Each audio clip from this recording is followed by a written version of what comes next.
Des longues files d'attente et une jauge à l'entrée, les 24 heures pour l'emploi font carton plein.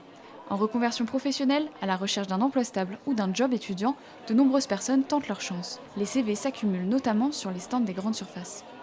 Les magasins comme Grand Frais ou Lidl, c'est plus simple pour trouver un job étudiant, vu que c'est peut-être plus général et il y a moins de formations requises. On s'est renseigné, il n'y a pas besoin de formation. Ils m'ont dit qu'apparemment ils prenaient que des gens qui sont plutôt sur le côté sérieux et investis et que normalement il n'y a pas besoin de formation. En effet, pour candidater à certains postes, pas besoin de formation spécialisée. Exemple avec Grand Frais.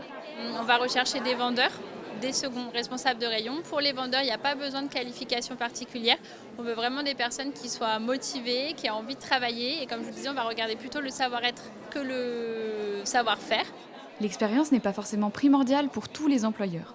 Parfois, certains corps de métier proposent de former eux-mêmes leurs futurs recrues. C'est le cas notamment de la Marine nationale, accessible dès la 3e avec un large éventail de métiers. Nous, on vous forme, c'est-à-dire que vous pouvez faire un bac pro menuisier et rentrer en tant que cuisinier. Et après, c'est surtout le niveau académique qui nous fera dire ce que l'on peut vous proposer. Pour des entreprises comme Keolis Tour, le nombre de lignes sur le CV n'importe pas non plus. Des formations sont nécessaires, mais elles peuvent être financées grâce à des aides. C'est important parce qu'on recrute régulièrement, notamment sur les postes de conducteurs-receveurs, donc pour le réseau fil bleu, pour conduire les bus et les tramways.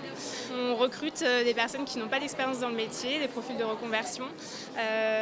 Il faut qu'ils passent un permis D et la FIMO voyageur.